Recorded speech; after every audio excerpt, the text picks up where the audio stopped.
Kita akan dengarkan puji-pujian dari Majelis Gospel. Haleluya.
tak jadi permata.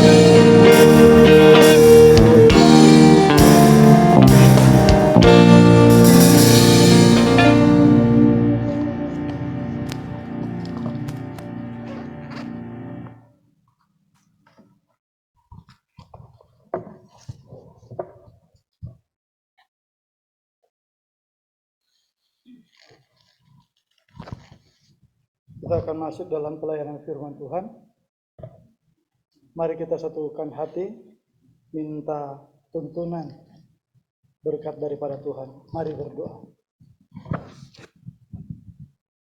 Kembali kami datang menghadap hadirat-Mu ya Bapa Surgawi, mengucap syukur untuk segala hal yang Engkau jadikan buat kami. Bahkan hari ini di sini Engkau boleh memanggil kami secara pribadi untuk ada dalam persekutuan, mengingat rayakan akan pengorbanan yang begitu dahsyat dan luar biasa bagi umat manusia dari yang waktu itu sampai dengan kekinian, bahkan masa yang akan datang. Terima kasih Tuhan, saat ini kami hendak membaca dan merenungkan firman-Mu. Berikan kami hati untuk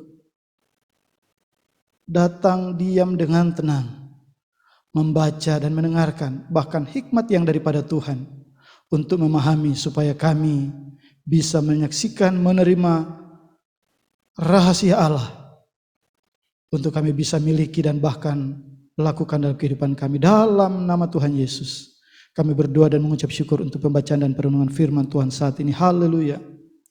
Amin.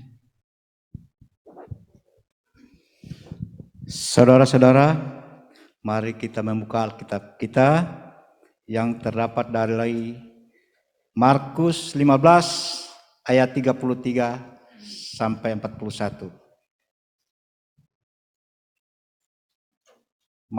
Markus 15 ayat 33 sampai 41. Yesus mati. Pada jam 12 kegelapan meliputi seluruh daerah itu dan berlangsung sampai jam 3. Dan pada jam 3 berserulah Yesus dengan suara nyaring, Eloi, Eloi, lama sabachthani, yang artinya, Allahku, Allahku, mengapa engkau meninggalkan aku? Mendengar itu, beberapa orang yang berdiri di situ berkata, lihat, ia memanggil Elia. Maka datanglah seorang dengan bunga karang, mencelupkannya ke dalam anggur asam lalu mencucukkannya pada sebatang bulu dan memberi Yesus minum serta berkata, baiklah, kita tunggu dan melihat apakah Elia datang untuk menurunkan dia. Lalu berserulah Yesus dengan suara nyaring dan menyerahkan nyawanya.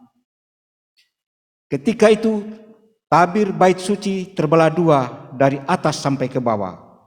Waktu kepala pasukan yang berdiri berhadapan dengan dia melihat matinya, demikian berkatalah ia, sungguh orang ini adalah anak Allah. Ada juga beberapa perempuan yang melihat dari jauh, di antaranya Maria Magdalena, Maria ibu Yakobus muda, dan Yoses serta Salome. Mereka semuanya telah mengikut Yesus dan melayaninya waktu ia di Galilea. Dan ada juga di situ banyak perempuan lain yang telah datang ke Yerusalem bersama-sama dengan Yesus.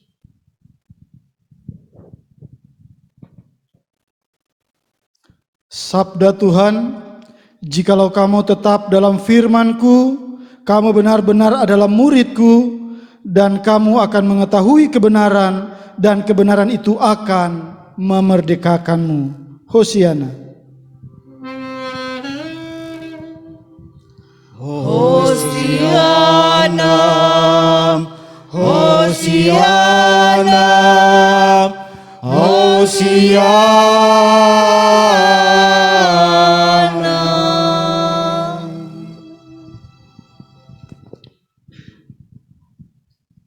Shalom. Salam sejahtera bagi kita sekalian. Selamat berjumpa. Mau sampaikan apa ya? Jumat yang berbahagia atau Jumat yang menyedihkan? Iya, oke. Yang menyedihkan itu ribuan tahun yang lalu. Masih menyedihkan jika kita tidak tahu diri. Tetapi jika kita tahu diri, maka ini adalah Jumat yang berbahagia. Betapa tidak? Hari ini tema yang ada adalah makna seruan Tuhan Yesus di salib. Bapak Ibu yang terkasih dalam Tuhan kita Yesus Kristus, ketika kita ada dalam pembacaan dengan tema di sini, tema Alkitab, Yesus mati. Lalu, jika Yesus Tuhan kita mati, pertanyaannya, untuk apa kita hidup? Begitu ya? Jika Yesus Tuhan kita mati, untuk apa kita hidup? Maka pertanyaan sederhana tadi, apakah ini Jumat yang menyedihkan atau Jumat yang berbahagia? Maka terjawab sudah, Jumat ini adalah Jumat yang berbahagia. Bapak Ibu yang dikasihi dalam Tuhan kita Yesus Kristus, rangkaian kebahagiaan itu. Kemudian PGI memberikan seruan untuk kita melakukan puasa. Begitu, kita melakukan puasa, menahan lapar dan haus, meski itu bukan esensinya. Esensinya kita bisa menahan diri atas marah kita, atas kepentingan yang kita dahulukan, atas ego kita arogan dan seterusnya, yang mau menunjukkan saya lebih utama, saya lebih penting. Kalau bukan saya, ini gak bisa. Tetapi hari ini kita belajar kepada Sang Guru Agung kita, Tuhan Yesus Juru Selamat kita, melalui peristiwa yang amat sangat menggetarkan, menyedihkan, menakutkan, tergantung dari sudut pandang mana kita melihatnya. Bapak Ibu yang dikasihi dalam Tuhan kita Yesus Kristus, bahkan ketika dunia dengan segala upaya untuk mencoba membelokkan, ketika dunia dengan segala filsafatnya mencoba mengkaburkan, tetapi agaknya dunia dalam konteks alam tidak mampu menyembunyikan bahwa seorang anak manusia yang sekaligus 100% Allah telah melakukan karya yang dahsyat dan luar biasa dan tidak dapat terbantahkan. Betapa tidak? Tepat 3 jam sebelumnya, dunia, bumi dalam hal ini tak mampu menahannya. Apa yang terjadi? Kegelapan terjadi dari jam 12 sampai jam 3. Kalau bumi saja tidak mampu untuk menahannya, siapakah kamu?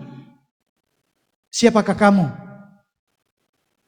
Yang kemudian dengan kuasanya, dengan kebesarannya, dengan powernya, dengan uangnya, dengan apa yang ada padamu, mampu menahannya? Maka marilah dengan penuh kerendahan hati kita datang pada Tuhan untuk mencoba menyelami. Apa yang kita lakukan di sini adalah mengingat rayakan bagaimana karya agung yang luar biasa, kasih sejati, kasih yang terbesar yang pernah terjadi di bawah kolong langit ini. Yang oleh karenanya betapa berbahagia kita, orang Kristen, orang yang percaya kepada Kristus, anak-anaknya terlebih hamba-hambanya yang hari ini terpanggil dan dipanggil, memanggil bahkan untuk setiap kita secara pribadi boleh ada di tempat ini. Bapak Ibu yang terkasih, saudara-saudaraku di dalam Tuhan, ketika kita kembali pada konteks tema makna seruan Yesus, ketika kita ada dalam bacaan ini, setidaknya ada 2. Meski kemudian yang kedua tak tertulis atau tak tersurat ya. Hanya satu yang tersurat ketika kemudian kita mencoba mengangkat makna seruan Yesus. Itu ada di ayat yang keberapa? Ayatnya yang ke-34 ya. 34 bagian B, saya langsung saja dengan kata-katanya. Eloi, Eloi, lama sabachthani. Yang berarti, Allahku, Allahku, mengapa engkau meninggalkan aku? Kalimat ini kemudian menjadi paradoks. menjadi pemicu untuk orang per orang meributkan kalimat ini. Allahku, Allahku, mengapa engkau meninggalkan aku? Yang berkata ini siapa? Yang berkata Tuhan Yesus. Lalu Tuhan Yesus berkata kepada Allahku, Allah, Allah yang mana lagi? Oh, berarti orang Kristen punya Tuhan?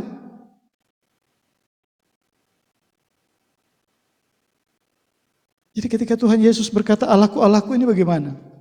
Baik, itu sebabnya ada orang-orang yang diizinkan Tuhan. Itu sebabnya ada sekolah tinggi teologi kepada mereka-mereka kemudian masuk dalam pertanyaan-pertanyaan, perdebatan dan perbincangan, penggalian dan seterusnya. Sehingga kemudian bisa mendapatkan pencerahan dan menjelaskan kepada jemaat jika ada pertanyaan terkait itu. Saya menggambarkan dengan ilustrasinya seperti ini, Bapak Ibu. Satu waktu ada seorang bapak yang pekerjaannya, ini di konteksnya, konteks benar terjadi adanya di luar negeri ya, mungkin jauh sebelum Indonesia merdeka. Seorang bapak yang punya tugas seorang penjaga palang pintu kereta, ya. Ketika dia sedang bertugas, sama seperti saya ketika harus tugas pelayanan ke sana sini, biasanya anak-anak saya, papi ikut. Lalu kemudian ibu ikut, dan ketika ibu tidak tugas, ibu meluaskan, ayo boleh ikut, nanti saya jaga. Kira-kira begitu. Kalau ibu bertugas dan saya bertugas, kayaknya kita menahan untuk anak tidak ikut. Bukan kita menghambat mereka tidak datang kepada Tuhan, bukan. Daripada pas lagi begini tiba-tiba dia lewat gitu ya. Meski kemudian beragam pendapat orang. Mungkin saja kita yang sudah lebih senior, lebih wise ya, lebih bisa menahan diri sedang berkhotbah tiba-tiba anak-anak lari, kita tidak terpengaruh dan tetap menyampaikan. Tetapi ada juga yang kemudian ada gangguan dalam tanda kutip, terganggu dia. Tetapi saya teringat dengan salah satu kalimat yang disampaikan, mungkin sebagian kita mengenal, Bapak Pendeta Raprap dari GPIB ya, kalau ada yang mengenal ya. Dia bilang begitu, itu tergantung sudut pandang. Jadi ketika ada anak lari-lari ke depan dan ternyata itu bukan anak kita, sekali lagi ya, ini cuma ilustrasi saja. Ketika ada anak-anak lari-lari di depan dan bukan anak kita, biasa. Siapa pe anak itu? Baganggu, gitu kan? Tetapi ketika DP anak yang lewat, lihat anakku, percaya diri dia kan? Jadi bagaimana kita? Kita mau marah apa kita mau puji? Sudut pandang. Tetapi yang Allah mau katakan, ketika kita ada di posisi manapun, harusnya sama. Anak kita ataupun bukan, kitalah yang mempengaruhi situasi. Bukan situasi yang mempengaruhi kita. Kita hadir untuk menggarami, bukan kita yang digarami. Kita hadir untuk menerangi, bukan kita yang diterangi. Kembali ke cerita tadi, ketika bapaknya sedang aktivitas menjaga lalu lintas kereta, lalu bapaknya sudah memberikan rambu-rambu, nak nggak boleh main di situ ya, nggak boleh main di sini, nggak boleh main di situ, kamu dekat-dekat bapak aja lah. Kenapa Pak? Biasa kan begitu ya, anak penasaran. Nanti kalau kereta lewat, bapak sedang kerja nggak sempat melihat kamu dan seterusnya, bisa terjadi kecelakaan. Siap Bapak. Sorry. Terlalu bersemangat, maaf ya.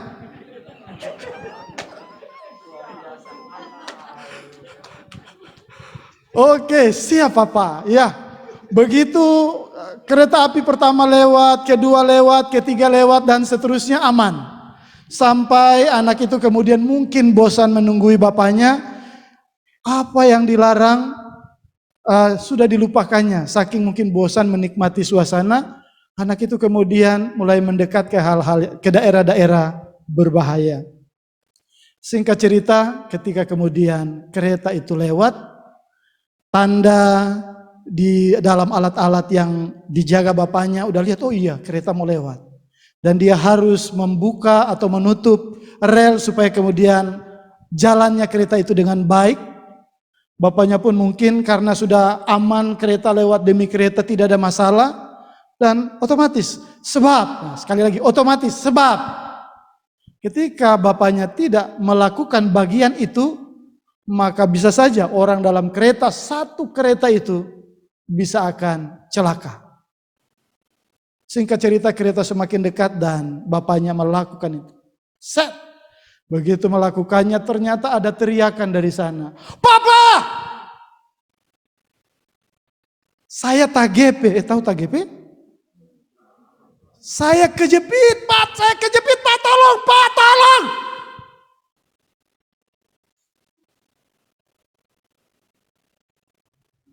Bapaknya tidak lagi sanggup untuk berkata-kata.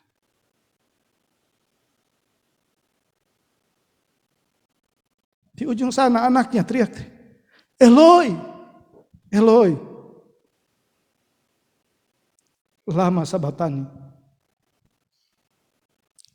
Apakah bapaknya tidak sayang anaknya?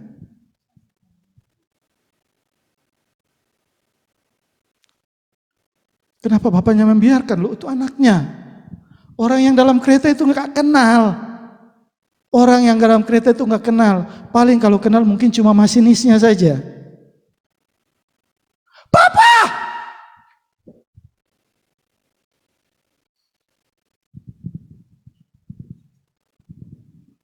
Demi tugas dan tanggung jawabnya, anaknya dikorbankannya. Orang-orang yang lewat dalam kereta itu hanya dada-dada sama bapak. Pak, makasih Pak, kasih Bapak. Bapaknya angkat tangan tapi air matanya. Bapaknya angkat tangan berusaha tersenyum tapi air matanya. Ada anakku di sana.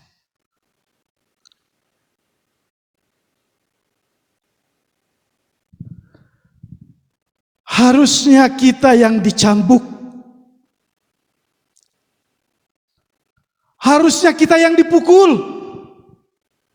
Karena dosa kita, harusnya kita yang disesah. Tetapi Dia menggantikan posisi kita, mengambil posisi kita. Dicambuk karena dosa kita. Begitu sang anak berteriak, bukan berarti benar-benar Allah Bapa benar-benar meninggalkannya. Bukankah sudah terjadi sudah nubuatan Alkitab? Dia harus melalui proses itu. Sebab jika proses itu tidak dilewati, akankah anugerah keselamatan itu menjadi bagian kita saat ini? Akankah, bisakah kita akan selamat jika Kristus tidak dikorbankan? Tidak dapat dengar tuh jawab. Bisakah kita diselamatkan jika Kristus tidak mati? Darahnya memang harus dicurahkan. Darahnya, dagingnya memang harus dicabik. Bilur-bilurnya menyembuhkan setiap sakit, setiap iman, setiap pinta, setiap doa yang dinaikkan kepada Bapa surgawi. So, Kristus tersalib supaya kita diselamatkan. Amin. Sekali lagi, Kristus tersalib supaya kita diselamatkan. Amin. Sampai di situ saja. Ketika kita yang adalah anak-anaknya, hambanya, telah menerima anugerah keselamatan yang daripada Allah, maka pertanyaannya, apakah tugas kita baginya? Bahwa benar anugerah keselamatan adalah hak prerogatif Allah. Tetapi setelah kita mendapatkan keselamatan itu, apa yang kita harus buat? Maka bagian kita adalah terus mewartakan, menyampaikan, memastikan setiap orang dalam keluarga kita yang kita jumpai, istri, anak, kakak, adik, orang tua, anak, bahkan semua relasi yang kita temui, ketika kita memperoleh keselamatan dengan cuma-cuma, maka mari bagikan keselamatan itu juga buat mereka.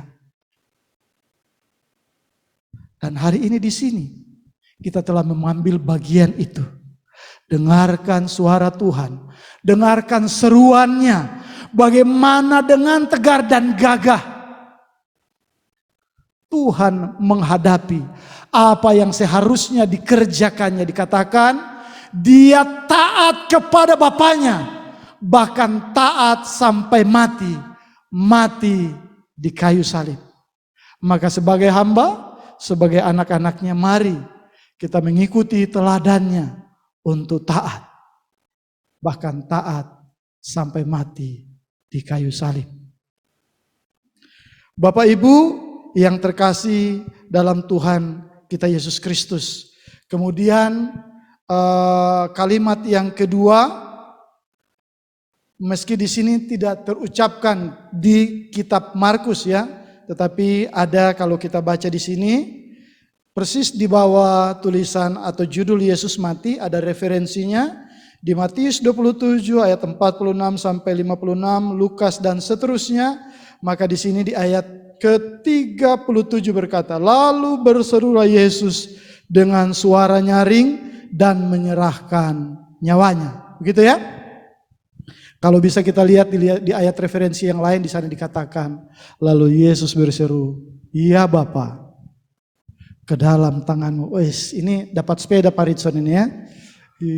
Iya Bapa, ke dalam tanganmu kuserahkan nyawaku. Sekaligus kalimat ini menjadi bantahan bagi mereka-mereka yang selalu memutar balik. Kalau dia Tuhan, kenapa dia mati? Begitu ya? Sering kita dengar, kalau dia Tuhan, kenapa dia mati?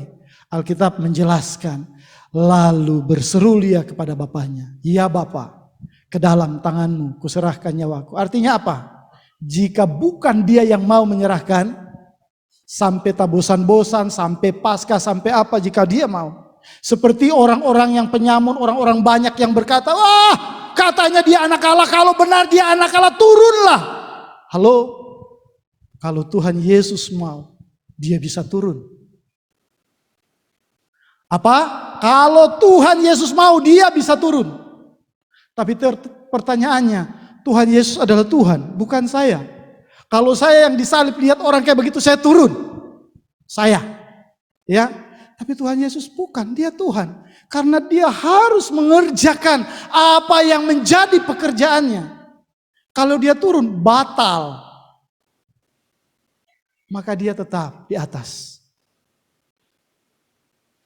Sebab memang demikianlah nubuatan itu terjadi. Dan harus dikerjakannya. Sungguh bukan suatu pekerjaan yang gampang, yang barangkali lebih gampang dan dahsyat, berapi-api, berair mata gitu ya, menyampaikannya dari mimbar. Tetapi untuk melakukannya dalam kehidupan kita sehari-hari. Maka inilah suka duka, saya masuk sedikit. Inilah suka duka ketika kita Tuhan izinkan untuk merintis. Ketika kita atau kepada teman-teman majelis yang pertama untuk ada, siap-siap. Buka hati, rendahkan hati untuk siap untuk mendapatkan apa, sentilan-sentilan kah? Tonjokan-tonjokan, tonjokan. Ya.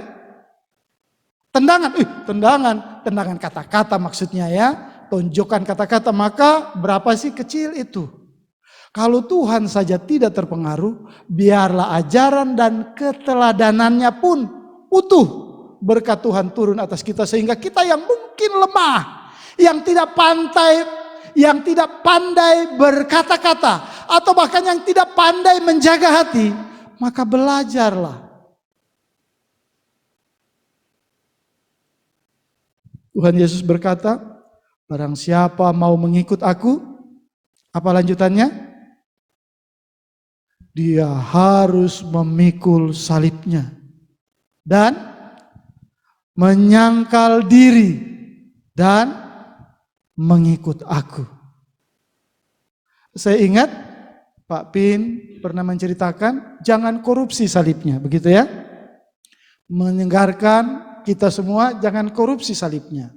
Bahwa salib ketika itu diberikan pada kita, tidak ada yang enak, tidak ada yang ringan. Lalu ada orang-orang tertentu dalam cerita itu kemudian mulai mengkorup bahwa takaran masing-masing sudah diberikan salibnya. Ada yang dengan setia dipaksa seperti Simon dari Kirene yang tidak tahu-menahu dengan peristiwa Tuhan Yesus. Tapi hari itu orang-orang serdaru menarik dia, paksa pikul salib. Tetapi ketika dia mencoba memikul salibnya sambil merenung-renungkan, dia merupakan orang pertama yang terjadi perjumpaan dengan lebih dalam. Dalam pertanyaan siapakah orang ini?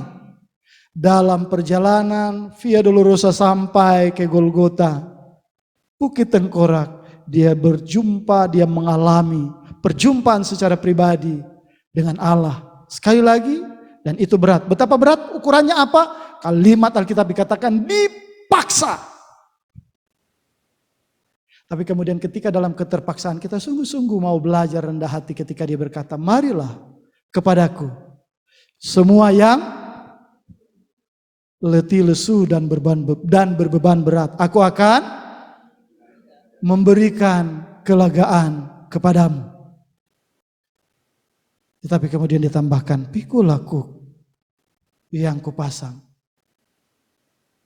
dan belajarlah padaku. Karena aku rendah hati, lemah lembut dan rendah hati, dan jiwamu akan mendapat ketenangan. Tambahan, karena kuk yang kuberikan itu enak dan bebanku pun ringan. Sama kembali, tidak ada salib yang ringan, tidak ada salib yang enak. Tetapi akan menjadi enak, akan menjadi ringan ketika kita menjalaninya, melaksanakannya dengan penuh sukacita dan damai sejahtera yang daripada Tuhan. Maka tidak ada yang berat, maka salib itu kita nggak perlu korupsi. Kita menerima seutuh-utuhnya, kita penuh menerima dengan sukacita. Maka tiba pada waktunya salib itu justru yang akan menolong kita. Biarlah makna seruan Tuhan Yesus di Jumat Paskah kali ini kembali menyegarkan, mengingatkan kita supaya keberadaan kita di dunia ini tidak sendiri. Kita hadir bagi kebahagiaan orang lain. Di sini ketika kita ada dalam mitra bersama dengan El Safan, wow, dahsyat dan luar biasa. Ada di belakang saya teman-teman yang disabilitas yang sepertinya kurang dan tak berguna bagi orang-orang tertentu di luar sana. Tetapi ketika mereka mau menyerahkan diri ke dalam tangan Tuhan yang penuh kuasa, yang hebat dan dahsyat itu, maka kehebatan dan kedahsyatan itu membuat mereka seperti ini, eksis luar biasa. Beri kemuliaan bagi Tuhan. Siapapun yang bahkan mungkin bagi kacamata dunia tak berharga, tetapi ketika dibawa kepada Tuhan, mampu mempermalukan mereka yang bagi dunia luar biasa. Saya sampai saat ini belajar main keyboard, nggak bisa-bisa. Jadi jangan saksofon, jangan ya, ketinggian. Keyboard saya nggak bisa. Apa namanya? Drum. Tukang kurang mau toki-toki, suruh kita batoki. Udah jadi DP lagu. Artinya apa? Bahwa setiap kita ketika diciptakan Tuhan mempunyai kekurangan dan kelebihan masing-masing. Sadari itu, pakailah kelebihan kita untuk merangkul saudara-saudara kita yang lemah. Apapun yang kita kumpulkan, yang banyak tidak akan berkelebihan ketika kita mau berbagi dengan mereka yang membutuhkan. Itulah makna terindah yang Tuhan titipkan kepada kita melalui firman-Nya. Mari kita terima, pelajari, dan menjadi pelaku firman Tuhan. Terpujilah nama Tuhan. Haleluya. Amin.